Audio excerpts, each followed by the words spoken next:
todas y a todos. Para o Ateneo de Santiago é realmente a honra dar cabida a este acto que pretendemos que sea do máis a figura de Alfredo Vicente,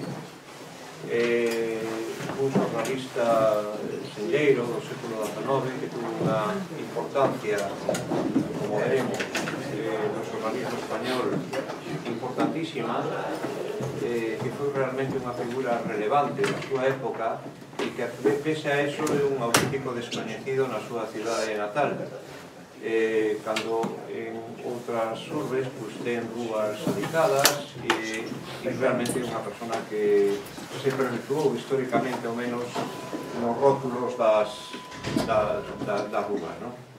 O Ateneo mantén esa línea de intentar recuperar figuras compostelanas que teñen un alto valor polas súas aportacións tanto ao longo do século XIX como do século XX, e realmente Alfredo Vicente é unha delas.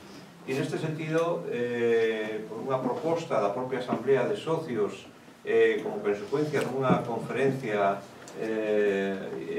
sobre a figura de Alfredo Vicente, que impartiu nos LUS do Ateneo José Antonio Durán, se chegou á conclusión de por que non facer un premio xornalístico dedicado a esta figura, que a idea non de facelo solamente co motivo do 10º aniversario do Ateneo, sino que a intención de prolongalo no tempo e que esta figura de alguna maneira se asocie ás novas tendencias do xornalismo. E neste sentido, o Ateneo decidiu darlle un enfoque cara a ese xornalismo cívico, social, que, sobre todo, a raíz dos cambios operados na digitalización, sobre todo a saída das redes sociales e de medios online, pois queríamos que realmente este premio tuvese tamén esa orientación moderna cara a un novo xeito de periodismo que supón unha aportación e que evidentemente enlaza cunha figura que tamén foi renovadora no campo do periodismo como foi Alfredo Vicente. Nesta ocasión, neste acto, contamos especialmente ca colaboración da Asociación de Periodistas de Santiago, unha entidade que ten unha longa historia tamén e que enlaza tamén cas aportacións que fixo Alfredo Vicente, porque non en vano foi realmente o fundador, o creador das asociacións da prensa en España.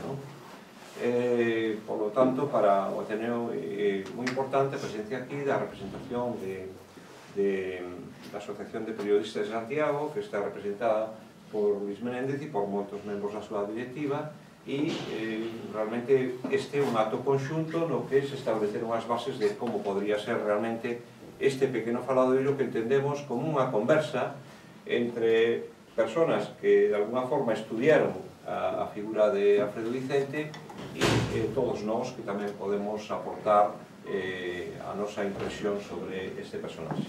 Se trata, por lo tanto, dun acto moi sencillo e, pola nosa banda, nada máis que pedirle aos membros da Asociación de Periodistas de Santiago que colaboren na difusión deste premio, cuyas bases podedes recoller, que están colocadas por aí en diversos puntos, pero que sería moi complicado ahora entrar en cada un dos puntos das bases, pero que ten realmente un período amplio porque é para traballos publicados ao longo deste ano.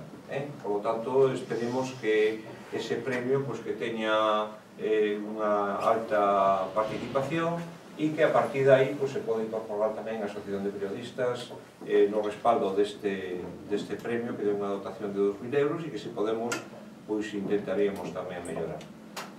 Luis Menéndez ten a palabra. Bueno, pois moitas gracias, José Ramón, e moitas gracias á directiva do Ateneo por acollernos na súa casa e por participar nunha homenaxe a un autor que sempre reivindicamos os composteláns ou no composteláns como unha persoa que naceu aí no Picho da Cerca, que foi moi coñecido, que foi perseguido, que foi un periodista que amaba a liberdade, foi médico tamén, foi unha historia moi interesante que despois os nosos colegas e especialistas van degullar moito mellor que a min, que, como ben dixo José Ramón, foi o creador, o iniciador, o pioneiro das asociacións da prensa en España entre finais do 19 e principios do 20, concretamente, e o teñen moi a gala na Asociación da Prensa de Madrid.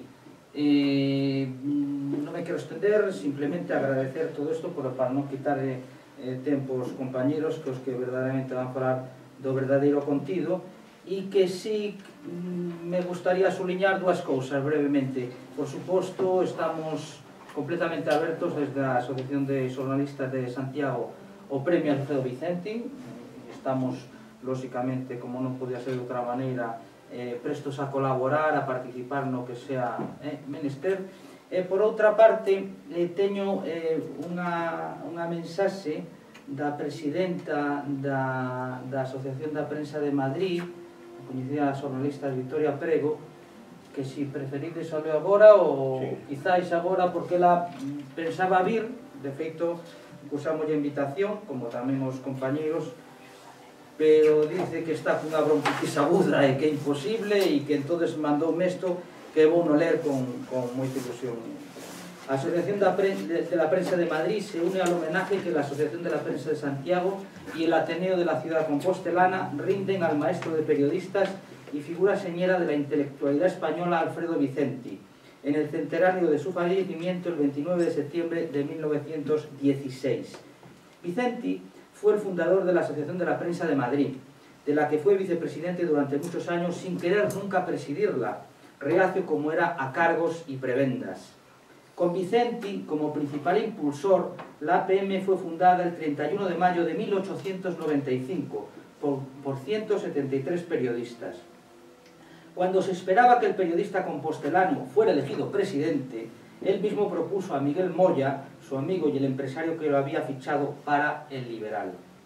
Aunque nunca quiso ser presidente, Vicente llevó la voz del APM en más de un acontecimiento cultural, político o social y se mantuvo siempre unido a los intereses e iniciativas de la entidad, fuera cual fuese el cargo que ocupara en ella, como señala Baldomero Cores en su biografía del insigne periodista. Vicente también era enemigo de las metáforas y de las lisonjas, pero para rendirle homenaje no cabe más que recurrir a ellas para ilustrar lo que fue su vida y su obra en el periodismo, la poesía y la política. Y lo hacemos con algunas de las definiciones y palabras que le dedicaron sus contemporáneos. Maestro de una generación de periodistas, gallardo, cetrino, firme, serio, enfurruñado de carácter, lleno de hondo misterio intelectual, acendrado alquimista del estilo, notable editorialista, galleguista, hablante cotidiano del gallego, devoto republicano, progresista, impulsor del asociacionismo, innovador constante, solidario, gran director de periódicos, cuyo rasgo principal fue el de un liderazgo asentado sobre sólidos pilares de capacidad de mando, capacidad persuasiva y capacidad de orientación directiva, apoyado en una excepcional cultura. El requiem que le dedicó el Liberal, uno de los diarios que dirigió, decía que el periodismo le es deudor de integridad austera, una integridad más necesaria que nunca en estos tiempos de falsas noticias, de campañas de desinformación y de intentos de limitar la libertad de expresión y el derecho a la información. Si hoy viviera Vicente, sin duda saldría a defender con su impetuoso dinamismo las libertades públicas y los derechos individuales y plantaría cara a las noticias falsas, los bulos y las desinformaciones. En el homenaje que hoy se le hace en su ciudad natal, desde la APM queremos recordar la trascendencia que daba a la libertad con estas palabras de uno de sus artículos de fondo. Y dice: ¿no es la libertad uno de esos juguetes rotos con que se obsequia a los niños y que luego bajo triple llave guardan las madres en la cómoda? No es una cantidad de dinero que se da a condición de que no gaste un céntimo el que lo recibe. Es algo fijo, superior e inmutable, del que jamás se debe prohibir o limitar el uso. Victoria Prego, presidenta de la Asociación de la Prensa de Madrid y Junta Directiva. Agradecemos a los compañeros, a Victoria que haya tenido este detalle, aunque no puede estar aquí, pero como si estuviera.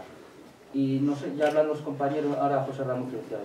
Bueno, antes de comenzar o acto, decir que lamentablemente, despois da desaparición de Baldomero Cores, que era un dos grandes especialistas en Vicente, e, bueno, quedan evidentemente investigadores que están traballando sobre él, pero non hai demasiadas personas as que acudir para falar sobre este personaxe que se nos ocupa. E consideramos que, bueno, que dous periodistas compostelanos de longa trayectoria e que teñen traballado tamén sobre Vicente podían cubrir este papel para hoxe e además moi dignamente. E temos con nós pois a dúas personas moi conocidas. Por un lado, Benxamín Vázquez, que, bueno, que representa máis de 50 anos de profesión nesta cidade, durante décadas delegado de líder gallego en Santiago, pero tamén cunha longuísima trayectoria nos medios audiovisuales, na televisión de Galicia, e con unha incesante labor periodística nesta cidade, e que creemos que pode realmente situar moi ben ao noso personaxe.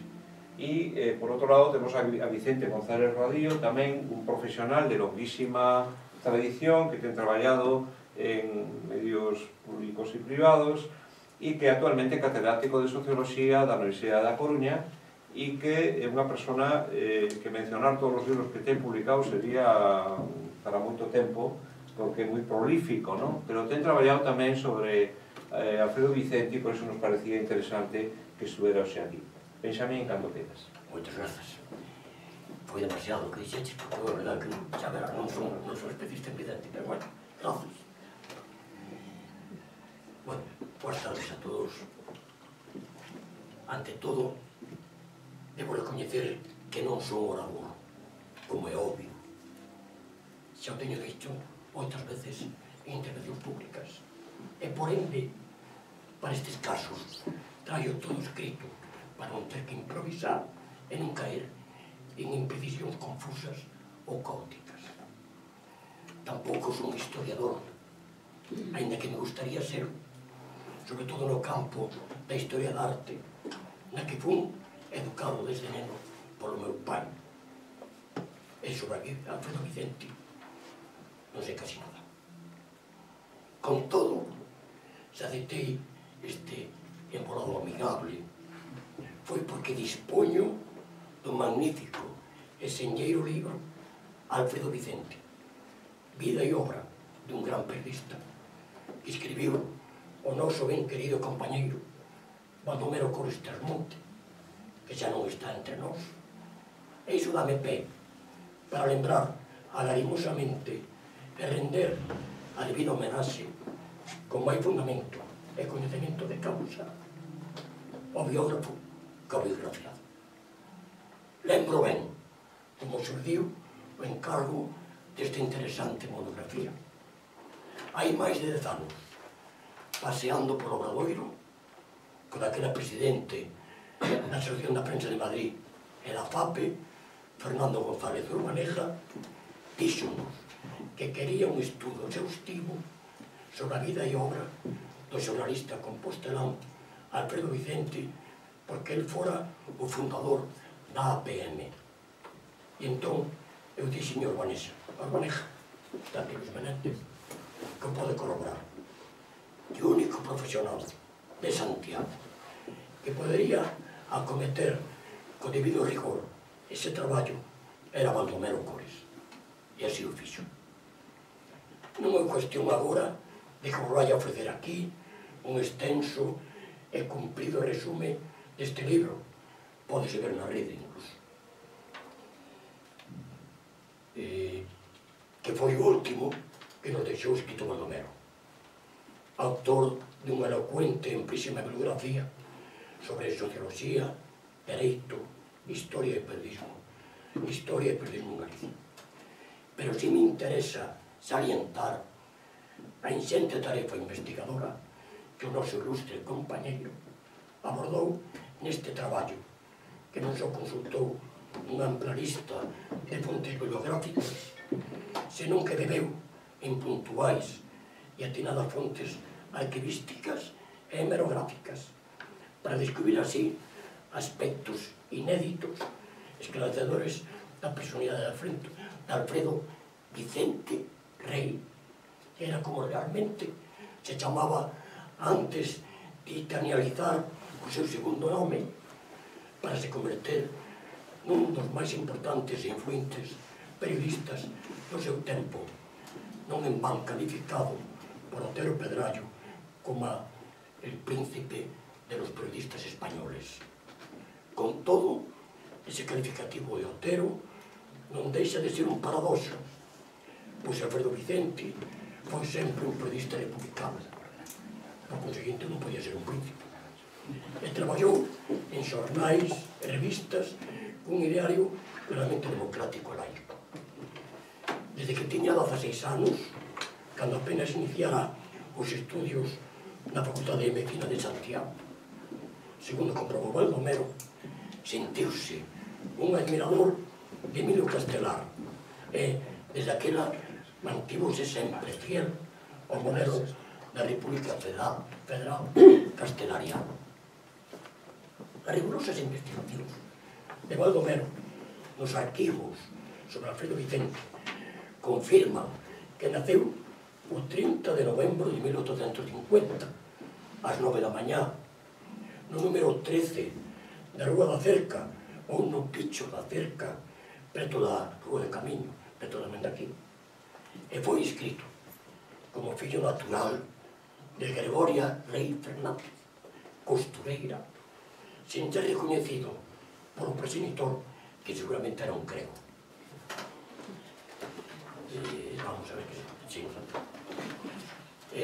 Daría pouco, a nai pasaría a ser de costureira a modista, que non é o mesmo. E segundo as averiguacións de Cures, ela chegou a ter na casa unha criada, Manuela Collazo, que nacera na parroquia de Santo Estevo de Oca. Ese dato, Alberto Bolló, biógrafo, puede ser más relevante de lo que en principio puede parecer, si se tiene en cuenta que cuando Vicente se disponía a adentrarse en el campo laboral, se inclinase por hacerlo en esa parroquia de Oca, donde comenzó el ejercicio de la medicina. Alí observou a vida da xente do campo, os seus costumes, as súas festas e crenzas, transmitindo o que vía un testimonio escrito, incluído na serie Perfiles Gallegos, baixo o título de Orillas de Lulla. Compre, pois, estimar tamén a este gran periodista como un pioneiro na observación etnográfica na nosa terra. E puestos a pensar a aventura Baldomero, nada impide que la rara y precisa observación de la realidad y la compenetración con la intrahistoria de las tierras de Lulla tuvieran algún día atrás inspiración popular a través de los relatos orales de Manuela a criada. He ben sabido demais que desde ese val houve unha corrente migratoria a Cádiz, a que tamén se referiu Alfredo Vicente en Orillas de Lulla, onde describe os primeiros testemunhos que temos dos encontros carnavalescos dos Xerais, con destacadas intervencións dos citados cadistas ou cadiceños. E tan perspicaz ollada levou a que o coñecido antropólogo e bo amigo meu, José Manuel González de Moredo, puxese en tía de xuicio certas afirmacións de que esas peculiares mascaradas surdiran como representacións lúdicas das loitas contra as tropas napoleónicas durante a francesada, ou ben a batalla de Cacheiras librada en 1845. Pois o máis probable é que teñen a súa orixe naqueles cadiceños retornados a súa aldea natal, que introducían novas modas no vestir, no falar e no divertimento, depois de prestar en servizo no exército ou na armada. Mas esa dedicación á praxe médica de Vicente foi anecdótica e pasaseira. Daría pouco volveu a Compostela para entrar na redacción del Diario de Santiago, do que chegaría a ser director, pois por riba de todo, el se sentía un xornalista. un observador atento á vida cotiá que, segundo Cores, tiña tamén unha clara vocación de historiador.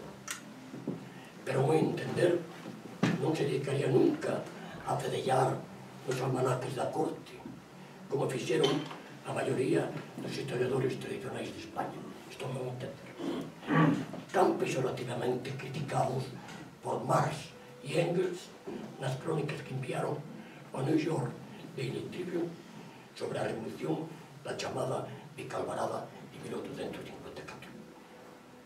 Ademais do seu declarado talante republicano, outra das constantes ideolóxicas do xornalista Alfredo Vicente foi a adscripción ao chamado provincialismo galego, por canto pertenceu activamente, según el mesmo escribiu nas páxinas del Eco de Galicia de La Habana, a la inquieta generación nacida al promediar el siglo y que desde 1865 vagaba pensativa y turbulenta por los claustros de Fonseca y la universidad, soñando con la gloria. Unha xeración que abranguía, entre outros moitos, a Lamas Carvajal, Arturo Vázquez, Salvador Golpe ou Andrés Bulbares. Consecuentemente, tanto na etapa que xerdeu o periodismo en Santiago como na que viviu en Madrid, honrou a Galicia como persoa formada nun xornalismo identificado con a terra que nunca esqueceu.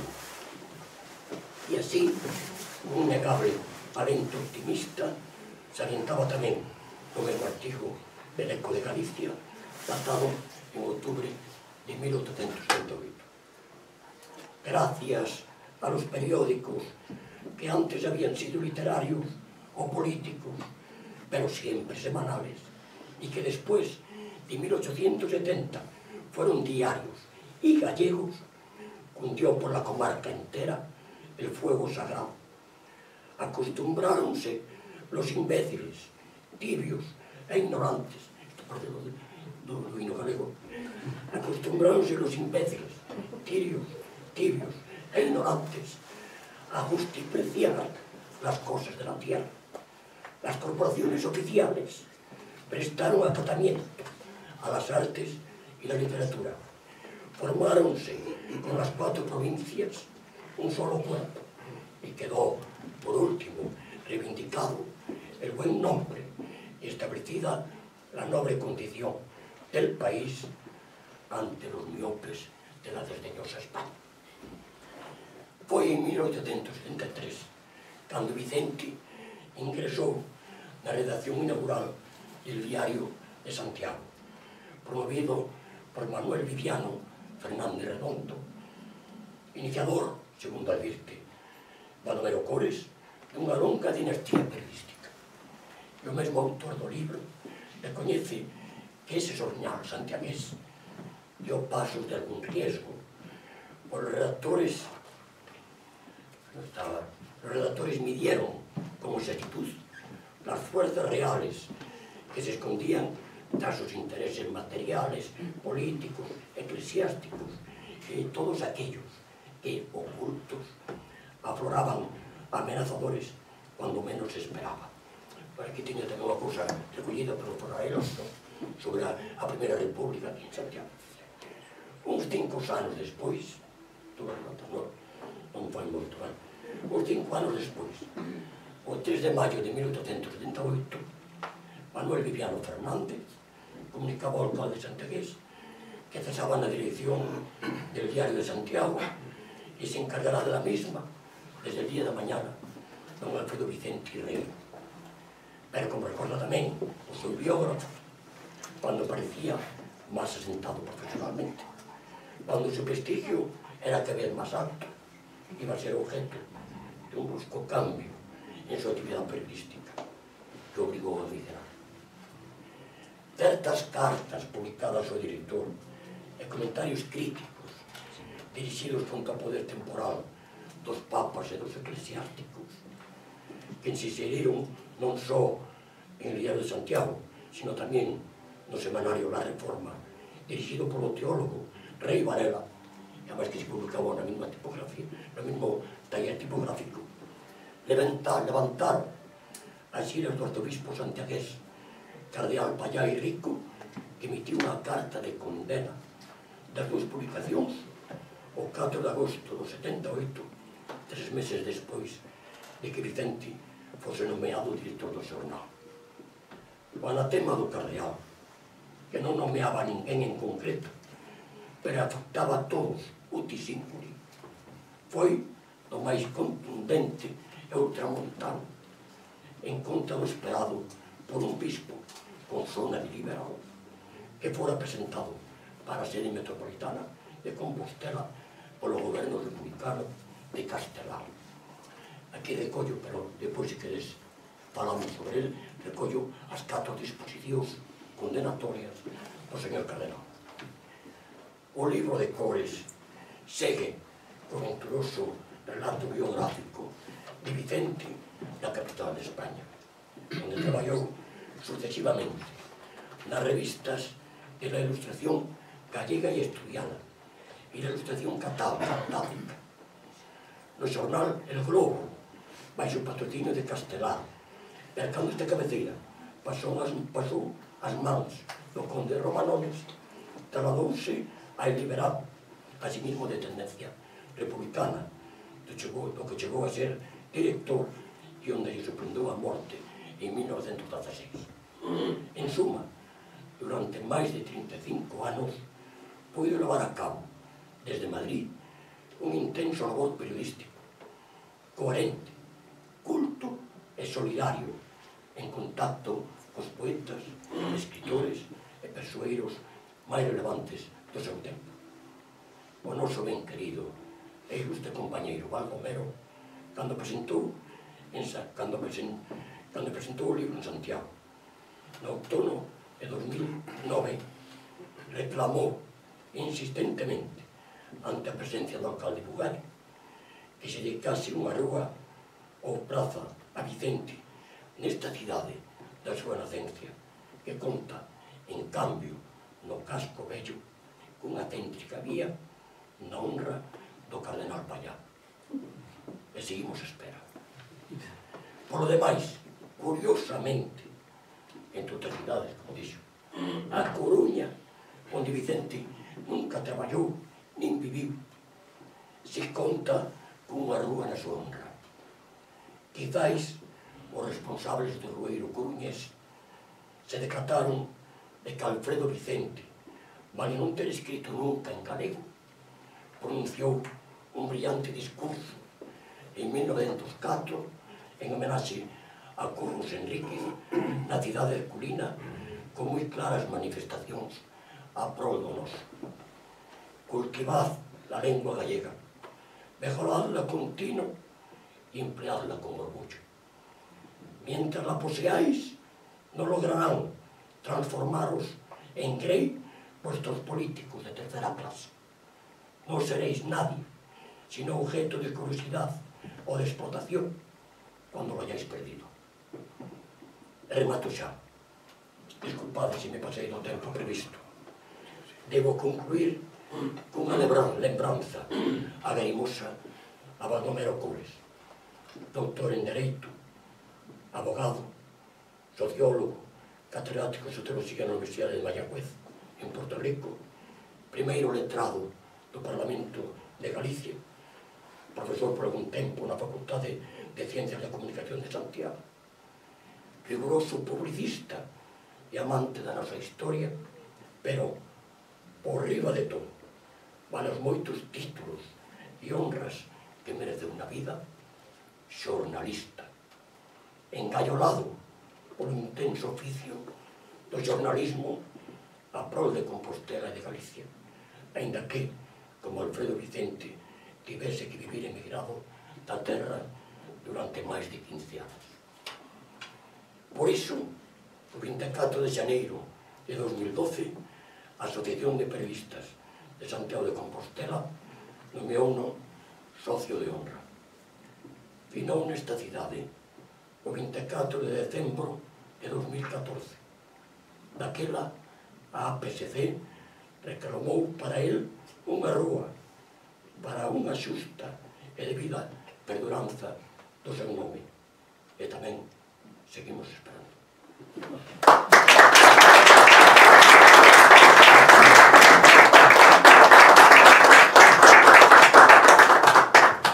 Voy a palabra a Vicente. Bueno, antes de nada quiero agradecer al Ateneo de aquí de Santiago y quiero también agradecer a la Asociación de Juristas de Santiago también la invitación a que pusiera un poco en público mis reflexiones sobre Alfredo Vicente.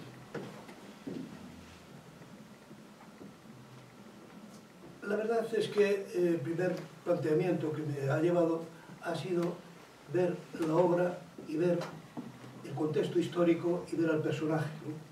Y hay momentos en que el personaje anula la obra y hay momentos en que la obra anula al personaje. De manera que quisiera, esta primera reflexión, establecer mi distancia crítica sobre el personaje Alfredo Vicente para poder, en cierta medida, objetivar un poco su dimensión y dimensionarlo también, vale la expresión de la duplicación, dentro del contexto en que se vivió en España el surgimiento de las secciones de la prensa y sobre todo y antes de nada cómo se canalizó la producción social de la información, de la comunicación y del conocimiento. Quería hacer esta primera apreciación.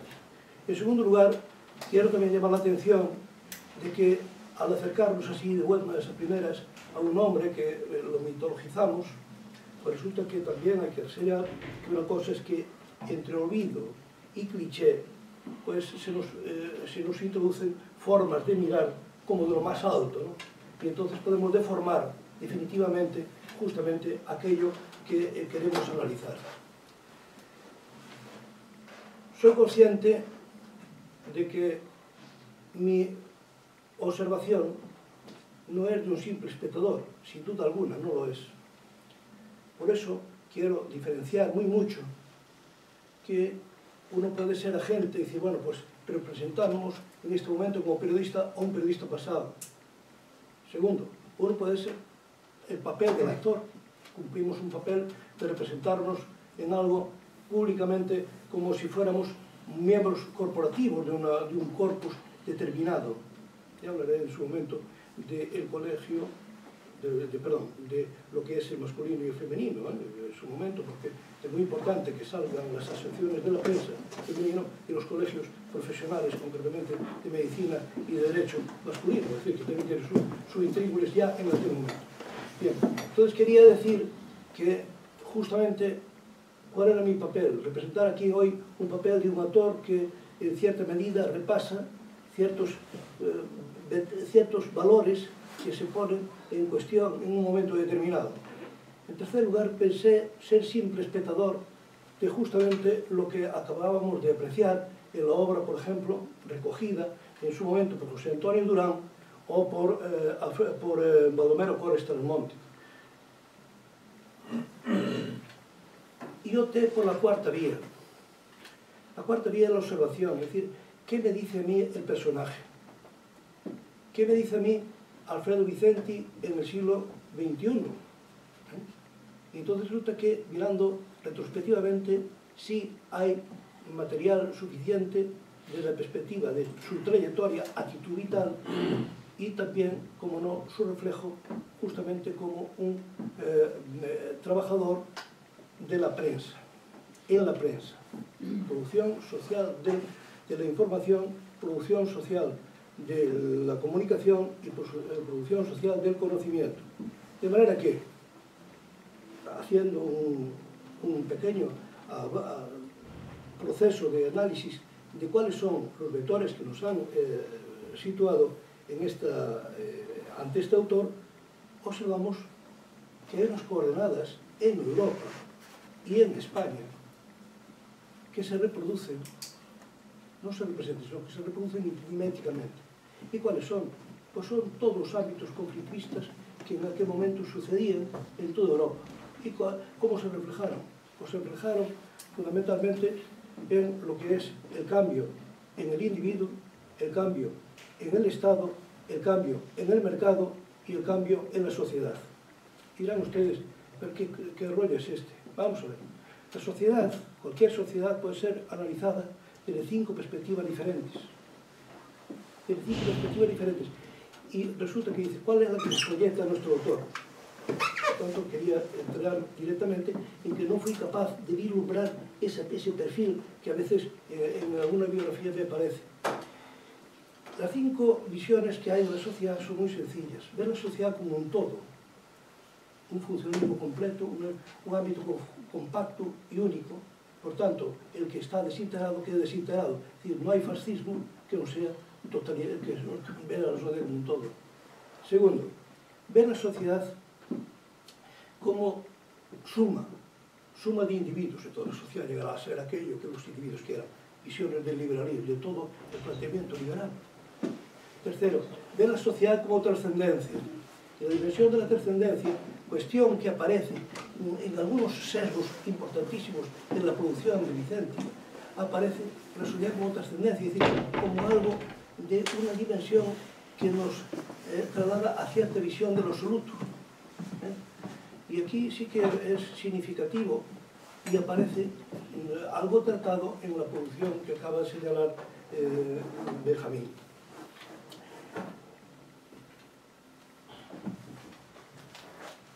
De la sociedad como trascendencia, ustedes lo entienden perfectamente, para que vean ustedes la dualidad de lo que es lo absoluto. Un señor de León y un señor de León, si se dice que son católicos, habla del pueblo de Dios.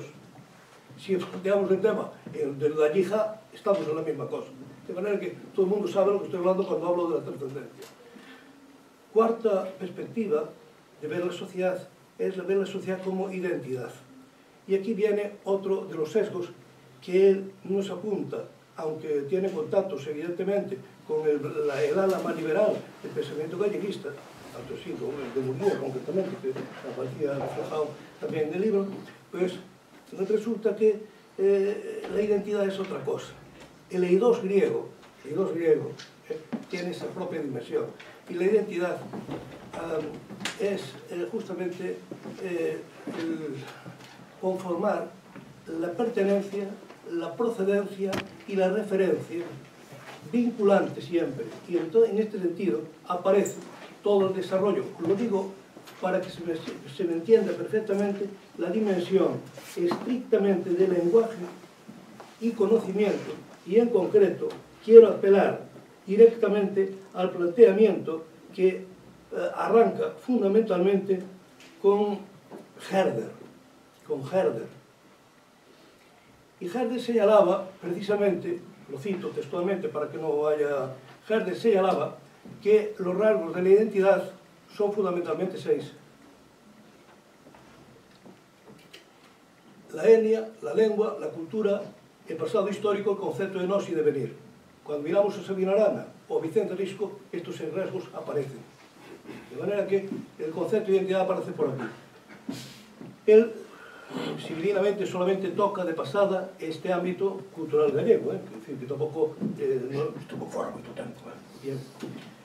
Y en quinto lugar, ver la sociedad como un hecho social que va justamente evolucionando en su tiempo. Y esta es un poco la visión más moderna que se producía justamente a final del XIX. Digo esto porque hay que conectar esto directamente con todo el sistema de conflictos que dentro de la sociedad se producían. En concreto, todo el ámbito de lo que ha sido el concepto de nación y el concepto de Estado, ¿no? El concepto de nación,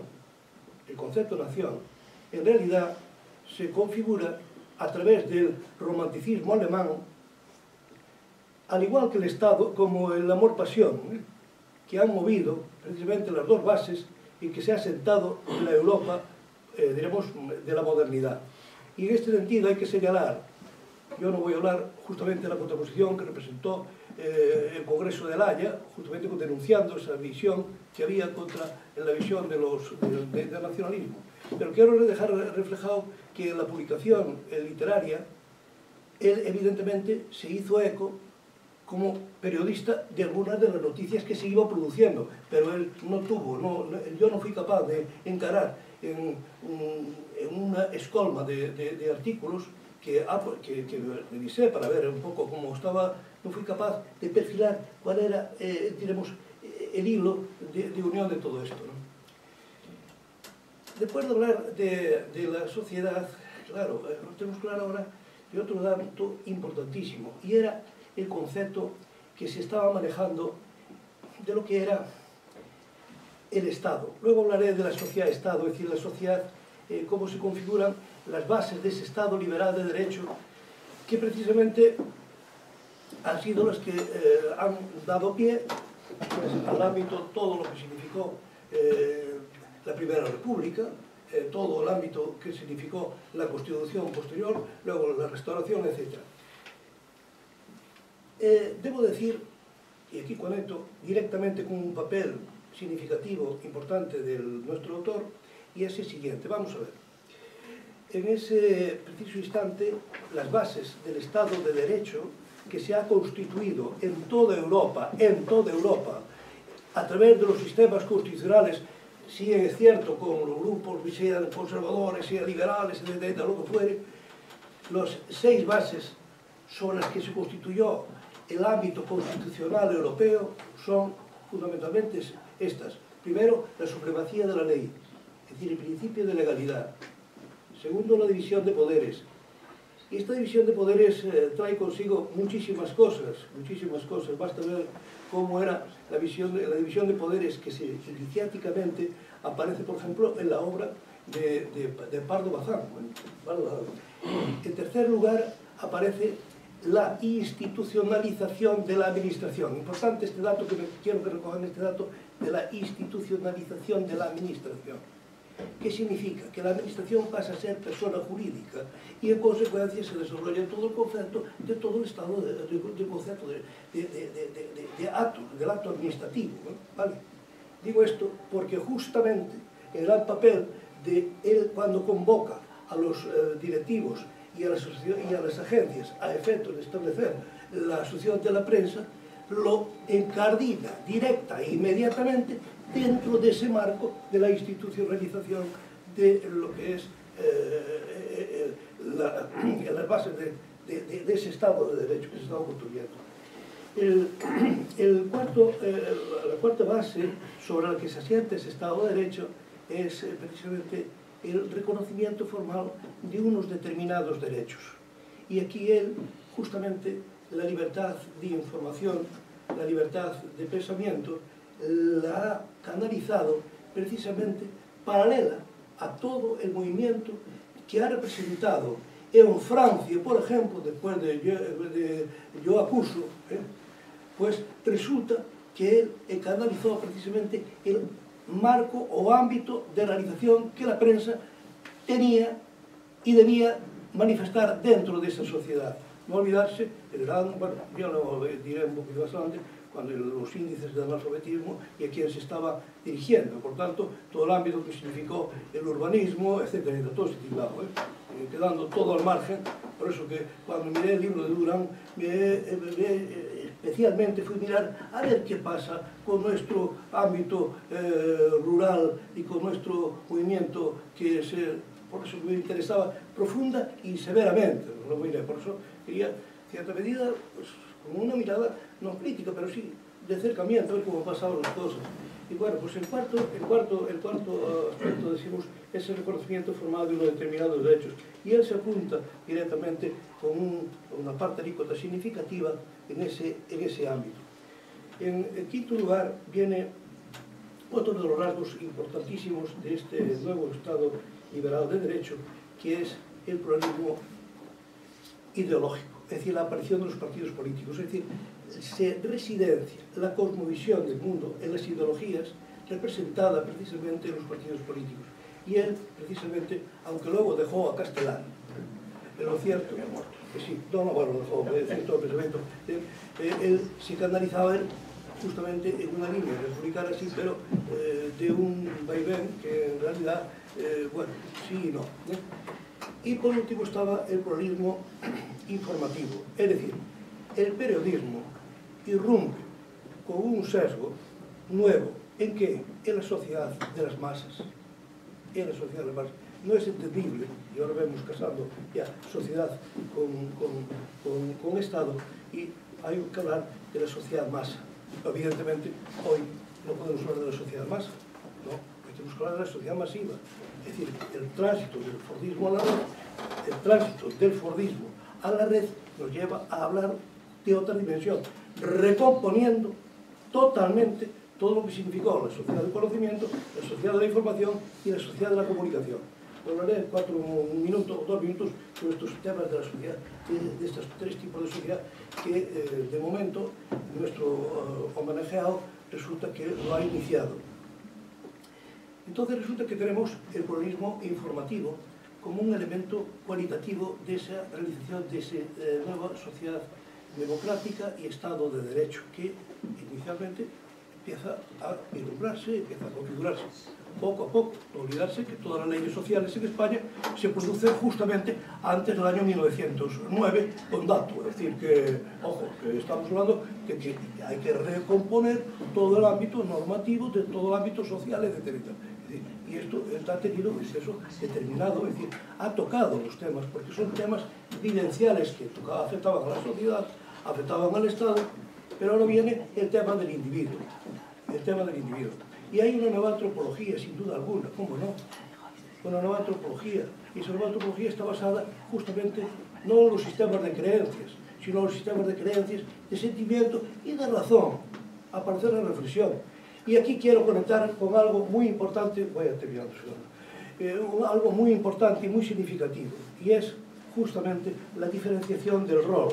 Y la diferenciación del rol es que aparecen los intelectuales en toda Europa, concretamente en Rusia y en Francia, con repercusión también en España. Y los intelectuales, frente a los periodistas, tienen una misión distinta, aunque luego, dentro de la perspectiva de los medios de comunicación, han tenido un espacio y una visibilidad determinada. Me estoy refiriendo justamente al periodismo de opinión frente al periodismo informativo y también frente al periodismo de entretenimiento. Los intelectuales. ¿Qué son los intelectuales? Bueno, yo tengo nada. Bien, eso iba a tener... Sí, tengo una reflexión bastante amplia sobre los intelectuales, que ha sido un objeto de estudio en la década de los 90 mío, y me he detenido muchísimo en ellos. Bueno, para simplificando tengo que decir que los intelectuales son como un filtro privado-público donde vienen connotados por 2 notas. Primera nota, utiliza la prensa. Los intelectuales no están, utilizan la prensa, es decir, visibilizan su pensamiento. Y segundo, están contra el poder. Están contra el poder. Es decir, son los filtros, dije filtros, y ¿qué afectan? Afectan a la opinión pública, a la formación de la opinión pública, con la dimensión de crear una voluntad popular. Extienden, por tanto, influyen, afectan y también manipulan. Dicho sea de paso, en todo su sentido. Entonces, bien y mal, para bien y para mal, ¿vale? El tema del mensajero, por tanto, hay que matizarlo. Pues bien, Alfredo Vicenti ha tenido en su dimensión de partícipe en sus distintos tiempos un papel como intelectual y ha llegado también a tener un papel funcional estructural dentro de los medios de comunicación de masas. Por tanto, él se crea el periodismo, por tanto ha tenido esa visión dual. Quiero ir terminando diciendo que justamente los periódicos aparecen junto con el cartel mural, junto con la estampa, junto con la viñeta, aparecen precisamente conformando una producción social ¿de qué? Del conocimiento. Ojo, cuando hablo de conocimiento no hablo del pensamiento. Conocimiento y pensamiento no van por el mismo sitio, no va por ahí. Entonces, el conocimiento es justamente basado en el nostre sí, pero también en el escire, frente al pensamiento que viene siendo una dimensión ya de facultad subjetiva, etcétera, etcétera, ¿vale? ¿Qué quiero decir con ello? Quiero decir que en el marco temático que trataba Alfredo Vicente, sí hay conjunción de sentimientos, conjunción de ideas y conjunción de acercamiento lógico y tratamiento lógico normal de la sociedad. Pero, ¿cómo? Como productor de opinión pública, es decir, medio de comunicación, producción social de la información. Me importa mucho destacaros dos cosas. Primero, que el concepto de cultura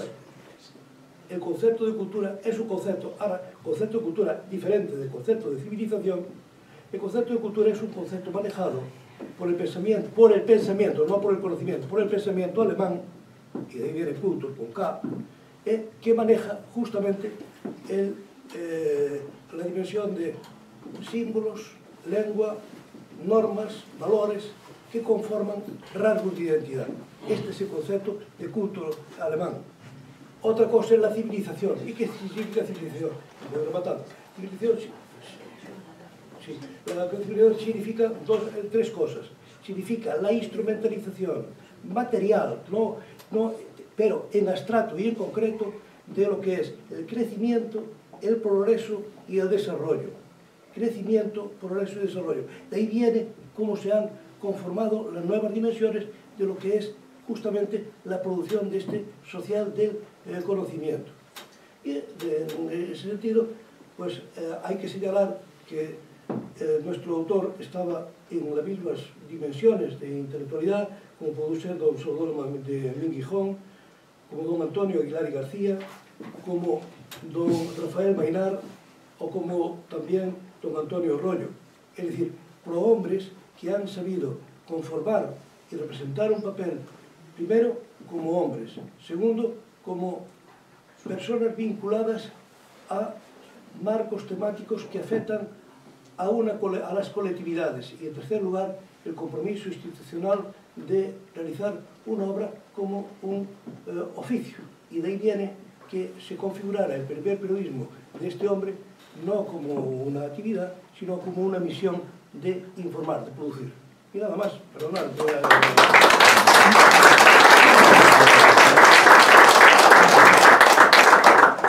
Bueno, muchísimas gracias a Benjamín y a Vicente por las súas intervencións, que creo que presentan e contextualizan moi ben a Alfredo Vicente. E creo que agora que é o momento de que dialoguemos entre nós e aquelas persoas que queran preguntar, puntualizar, intervir. Adiante. O entre nós tamén, vamos. Antes de nada, me gustaría decir y agradecer muchísimo a presencia de todos, pero especialmente a la familia de Baldomero, Aurora Lamas y sus fillos que están aquí con nos, y después de este reconocimiento, el motivo que fixo Benjamín, o noso gran compañero, pues tamén é moi de agradecer que os estuverades aquí con nos tamén. Bueno, ainda que non tocou moi de pasada,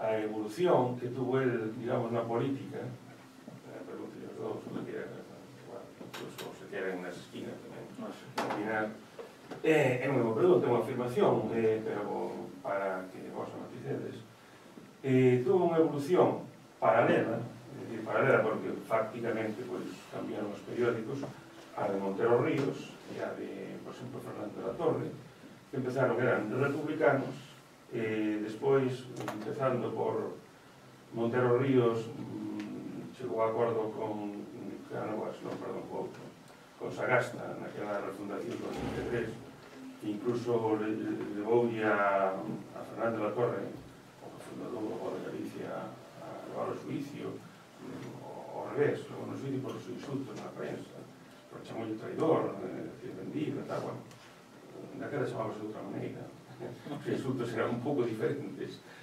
E veixo tamén certo paralelismo, de unha maneira tamén en Vicente, non? Despois, ainda que Vicente nunca foi, digamos, non foi, digamos, un periodista tan institucionalizado, digamos, o liberalismo, pero dirixiu un periódico liberal, no, en 1907, 1906. E bueno, me gustaría que comentaras porque parece que a mí me dijo a idea que tengo eu, que non é Leo sabe moito máis que a min destas cousas. No. Tú eres un teórico de cuidado, Dios. Bueno, a Vicente que, home, falou das referencias da identidade, que non podíamos falar delas, que foron evolucionando, naquele momento evolucionaron, cambiou. Non tanto no respecto deste home. Unha das referencias que falas ti, a referencia da lingua, antes de 1918, era unha pequena referencia para fundar un Estado, para fundar unha nación. Antes existía o concepto de viabilidade. Por exemplo, por que era Bélxica unha nación e non o condado de Palma? Entonces, é viable ou non é viable?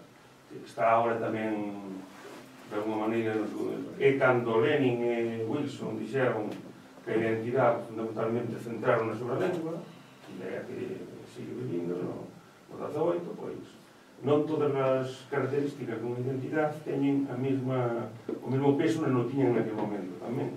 Que tamén outra cousa interesante que me podíades comentar o que dixo Benjamín, ou a cita esa que no homenaxe a Curros, que está vigente hoxe todavía, digamos. Non só eso. É unha cousa, unha vigencia increíble. Pero unha vigencia non só, como por exemplo, hoxe moitos partidos nacionalistas dicen a lengua hai que falarla porque é a nosa lengua, senón con unha visión tamén útil, no sentido de, se non queredes desaparecer, ou decirlo, a característica de identidade, tedes que falar e manter a cultura, que é o que se manteñen na globalización, mantense como a lingua como un importante componente de imaxe de marca, de branding de país. É dicir, é que é curioso que daquela non se falaba nin de imaxe de marca. É curioso que dixo en 1904, o curioso que dixo en 1904. Eu non sei, pero dixan son textual, Curiosamente, tamén falaba de religión, falaba de dialecto incluso, pero esos son conceptos que despois se foron marcando máis e tal, pero curioso é que chegara a dicir eso. Aí me chamou moita atención, la verdad. Pero bueno, eu personalmente aprecio moito a Romero, como sabedes. Que levantou máis ou menos esa... Metime moi de cheo neste libro e penso, de acordo coa trayectoria que di, que ele foi republicano de Castelar, ao final despois podría cambiar un pouco, pero a súa vida fundamentalmente foi o que decía eu, as dúas constantes, como todo o mundo, cambio e evolución, pero non que moito foi a vinculación ao chamado provincialismo galego. Por suposto, ele estuvo fora moito tempo, e se estuvera aquí ao mellor sería de outra maneira, pero estuvo moito fora, 35 anos. Ora, iso mantuvo sempre a miña maneira de entender. E despois, non deixou de ser republicano, parece a min, a mellor te dixo outra cousa, pero a mí parece que con claro, as cousas evolucionan. Ti dirás. Eu quería destacar simplemente como realmente Vicente vive unha etapa en donde a cidade de Santiago está nunha eclosión importantísima. Unha cidade en donde a Iglesia ten un peso brutal, como se ve, que é capaz de expulsar do seu posto de traballo un director dun xornal e mandarlo realmente fora, ao exilio. Pero tamén é justamente a época en que justamente a Iglesia empeza a perder terreno. E iso crea justamente estas reaccións, digamos, entre aspas, violentas. Realmente, nos diseños revolucionarios, en donde a universidade cobra un papel fundamental dentro da sociedade galega. É un momento en donde está nacendo e con unha importancia terrible a Escola Médica Compostelana, da que él forma parte, onde hai aí as figuras máis importantes dese movimento. É un momento en que entra en España, a través da Universidade de Santiago, as teorías evolucionistas de Darwin, e con dous catedráticos que son expulsados da universidade tamén por defender, dentro do discurso de apertura do curso dos anos 70, e son expulsados da universidade con outros catedráticos españoles por defender o evolucionismo frente ás posicións intransigentes da Iglesia.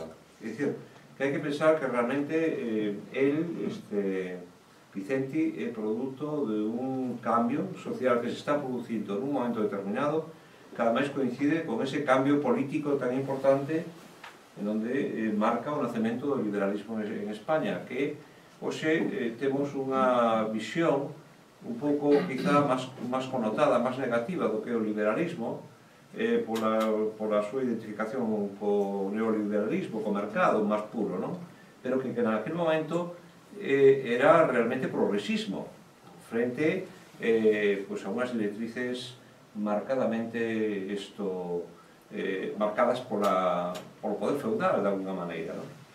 Eu creo que é importante destacar como realmente é unha vítima desta eclosión que se produce na cidade, da que ten que salir fuxido, e que tamén, produto de todo ese movimento, nacen figuras importantes. Por exemplo, unha das grandes sorpresas miñas é que eu sempre pensei que Vicente era un peón de Montero Ríos, que era unha persona promocionada por Montero Ríos, e para nada.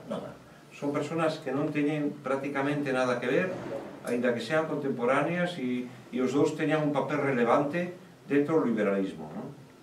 É dicir, que estamos realmente nunha Compostela que racha unha historia marcada polo peso social da Iglesia de unha forma brutal e que marca a modernidade, non? Simplemente eso. Bien, con relación a lo metemos inmediatamente con la lengua, pero resulta que quiero... bueno, está. No, sí, puedes continuar. Sí, yo quería recordar sobre el tema del peso o no peso, ¿no? Vamos, las connotaciones que había en aquel momento de dependencia y vinculación, estaban sujetas todas a tres grandes marcos institucionalizados, es decir, legitimados socialmente. ¿Cuáles son? El patronazgo, el mecenazgo, y luego apareció, curiosamente, el corretazgo, el que de un lado por otro. El mecenazgo y el patronazgo. Evidentemente, la Iglesia ejerció en todo momento, desde el vínculo social, los rasgos de su patronazgo. Es decir, y de hecho, todo el ámbito, sea muerto en los museos o de todo, como sea vivo, ha ejercido eso. En ese sentido, hay que señalar que aparecen nuevos movimientos ya del 17, concretamente cuando aparece la Asociación de Amigos del País, por ejemplo, y la figura de toda la dimensión que representó justamente de ruptura y al mismo tiempo de abarcabilidad. Es decir, que, ojo, que los cambios están. Quiero citar ahora una cosa muy curiosa sobre el tema del cambio. Es decir, podemos mirar una realidad estática, no es nunca una realidad estática, siempre es una realidad dinámica, necesariamente. Ahora bien, ¿cómo es ese cambio? Me permite hablar de un marco teórico puro y duro. Hay 5 maneras de entender el cambio, 5 formas de... Vamos a ver, quiero también apreciar una cosa. Una cosa es entender una cosa, otra es comprender una cosa y otra cosa es explicar una cosa. Voy a tratar de explicarlo, porque no entenderlo como hacían los empiristas, que toda su gran idea era cómo entendemos esto. No, voy a explicarlo como en el tema del cambio. Hay 5 formas de interpretar, no de traducir, sino interpretar el cambio. ¿Cuáles son? Primero, la visión hebraica, que es la que representa Comte, el positivismo. ¿Y cuál es? La visión lineal. Esa representa, refleja y reproduce la visión hebrea de lo que es el cambio social. El Antiguo Testamento, el Nuevo Testamento, es decir, hasta hoy. Pero Kant, sí, pero fundamentalmente, antes Comte, en el positivismo, resulta que tenemos la misma línea. La sociedad, el estadio religioso, el estadio filosófico y el estadio positivo. Bien, su primera visión de interpretar el cambio. Por tanto, nada es estático, todo es dinámico, punto. Segunda visión, la visión griega o hebrea, visión griega del cambio, viene reflejada fundamentalmente por esa visión de cíclica, del mito de Sísifo. ¿Vale? Esta perspectiva cíclica también es una visión geométrica que reproduce y representa desde Ptolomeo hasta nuestra... Es decir, oye, es que resulta que la rotación, la traslación, ¿entendido? Bueno, Entonces, la visión cíclica del cambio, es decir, claro que va a cambiar, pero va a repetirse lo mismo. Bueno, tercera visión del cambio. Esta visión del cambio es, curiosamente, una de las cuestiones más complicadas, porque resulta que es la visión dialéctica del cambio. La visión dialéctica del cambio. Y viene siendo Cizageo, Toynbee, por ejemplo, vamos, nuestra realidad más inmediata. Luego vienen, estas son las visiones tradicionales de explicar el cambio social, las visiones tradicionales. Pero luego vienen unas visiones que en el siglo XX ya se inician. ¿Y cuáles son? El cambio multifactorial, de múltiples factores, que no queda uno, sino que interacciona y vamos todos. De ahí viene que la situación política sea esa dimensión de interrelación, de constantes sucesiones. Y por último está la visión del cambio como proceso.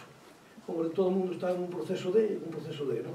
Y estas son las 5 visiones del cambio. Con relación al último aspecto que acabas de apuntar sobre la lengua, quisiera decir que evidentemente no quise entrar a ajo, porque tenía que explicar preferentemente la escuela de Viena, Weierstein, pero sobre todo toda la corriente analítica inglesa, donde reproduce y representa precisamente la dimensión que tiene la lengua en toda su dimensión.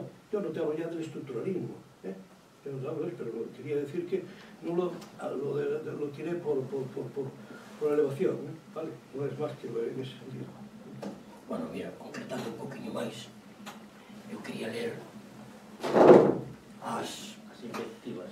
exactamente, as disposicións combinatorias do señor Kahneman. Quero dicir unha cousa. Ese é un tema que é para unha tese de doutorado, para mí, entre outras cousas, porque chamou a atención enormemente. Eu creo que iba máis a la reforma a outros semanarios que o propio diario. Dime esa impresión, porque eso estaba formado por curas. A reforma, quien dirixía eso, era nada menos que un teólogo. É dicir, que andaban metidos aí. Esos estaban contrarios ao arcebispo. E entón o arcebispo debe, que ademais era un tipo con zona de liberal, de repente, debe de coller tal cabre, que o tipo lanza estas catro disposicións. Primero, non van contra Vicente, non van contra ni, van así.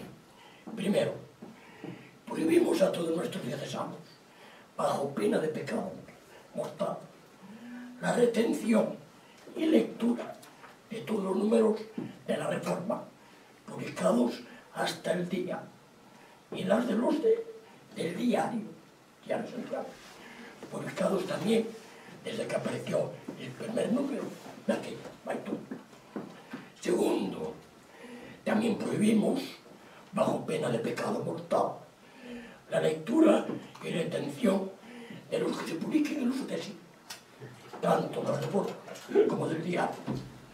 Tercero, igualmente prohibimos, bajo la misma pena, el ser suscriptor a uno u otra, ya sea en propio nombre, ya sea en el de otro o fingir, así como el cooperar a su publicación, redactando, imprimiendo o propagando semejantes periódicos, o auxiliando de cualquier manera, de cualquier otra manera, directa o indirecta. Cuarto, son 4.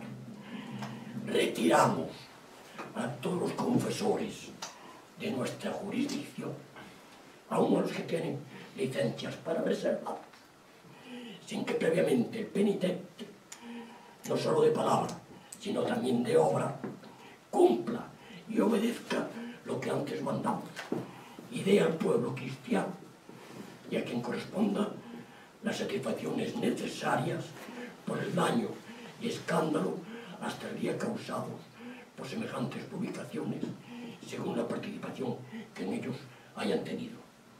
Nada menos que esto lanza el señor cardenal, que curiosamente, cando ele estuvo aquí, foi cando se le descubriu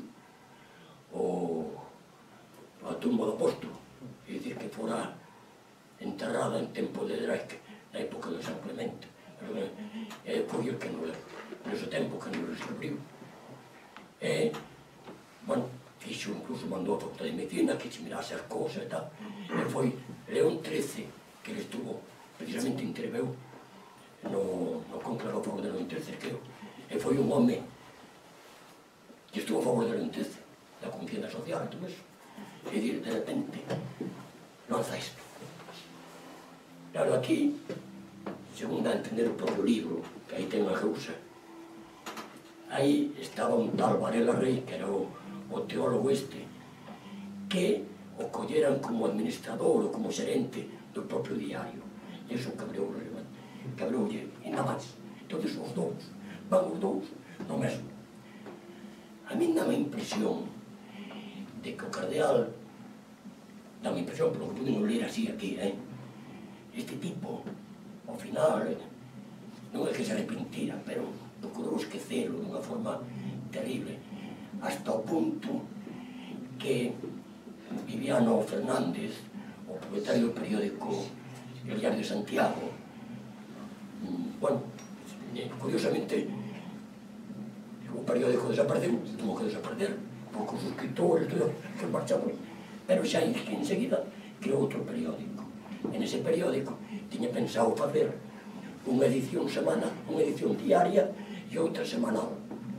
A edición diaria levaba él, o Viviano, e a semanal daba ya a Vicente, o sea que a relación houve unha relación entre eles moi grande, pero Vicente xa topara traballo en Madrid e marchou.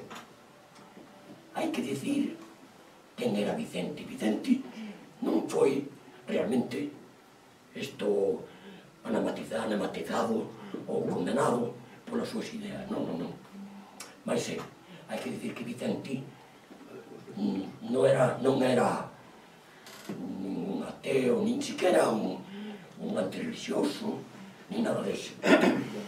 Este Palomero ten un texto que a mí me chama a atención, que me gusta muitísimo. Vamos a ver, Vicente era fillo de cura. Claro, os fillos de cura hai que reconocer que casi todos son rebotados, é dicir, van contra todo, é dicir, eso hai que reconocer. É dicir, o máis famoso é o de, non era un cura católico, o máis famoso é o de Nietzsche. Nietzsche era fillo dun pastor, e válgame Dios, o que fixo, o contrario. Bueno, Vicente, aquí eu collo o que di que é moi interesante, o que di Baldomero. Baldomero di que non era eso, que non era un antirreligioso, nin era un ruso. En fin, que foi de rebote ver todo isto. E fai tres comparacións de galegos, de presoeros galegos, os tres fillos de solteira de cura. Entonces, de as diferentes, non se pode xeralizar, E pon esta idea. En Rosalía, filla de cura, la cuestión religiosa se hizo presente a través de la mediación de la visión popular, sin plantearse problemas relacionados con la negación de una determinada confesión o de todas ellas. En Luis Manteiga, que era un galeguista, fillo de cura tamén, que ao final, que, bueno, morreu. Bueno, este home era, bueno, terrible, era un home galeguista, do Partido Galeguista, e ao tempo se declaraba marxista, bueno. En Luis Manteiga, la negación era radical, situándose por ello en el polo opuesto de la escala religiosa. Para Vicente, el problema religioso se planteó también muy pronto, pero para negar la fastuosidad y las exageraciones del culto en aras de la emergencia de la naturalidad, que le llevaría a simpatizar con la Iglesia evangélica. Es decir, hoy en día eso está a orden del día, hasta el Papa Francisco está de acuerdo con el tema de la justificación luterana. Hay una verificación. En ese sentido, foi un avanzado. Foi un avanzado. Non hai constancia de eso. E quero dicir que isto, en fin, foi así.